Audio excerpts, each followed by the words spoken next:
Good morning, my friends. Frank Bice here from the Cranwell Foundation. In the gospel today, it's the famous scene where Jesus and the disciples are walking along and they come across a funeral procession. And Jesus learns it's the only son of a widowed mother.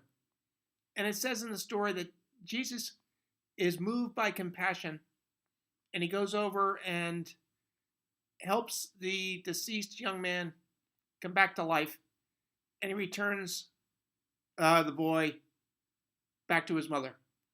Now, this is Luke's gospel. Luke's gospel was written for poor Gentile Christians, and in Luke's gospel, it's the only place where we see this Greek word for compassion. We see it here. That's how Jesus feels when he decides to bring the widow's son back to life. We see it in the parable of the Good Samaritan, and we see it in the parable of the prodigal son. The same word. Now, the word in Greek is esplanisthe. It's an awkward word, and how do I know this?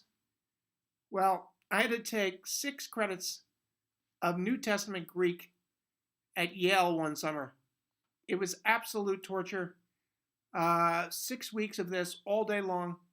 And New Testament Greek is called Koine Greek. And I was in the class with 15 geniuses. I'm not kidding. Like 3 or 4 weeks into this class, almost everyone in the class was almost fluent in New Testament Greek. And basically for me, miraculously, I got through the class, but I remembered just a few words. And this is one of them.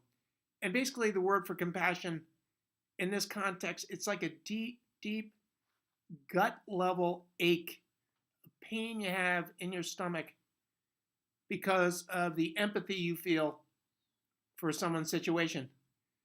And I think Luke's gospel, reveals to us how God loves us, especially in the parable of the prodigal son, where, Jesus teaches that God loves us so much. He created us. He knows every hair on our head. He knows our hopes and dreams, but he also honors our free will. So he lets us go. But the good news is he's always waiting there for us, waiting for us to come home.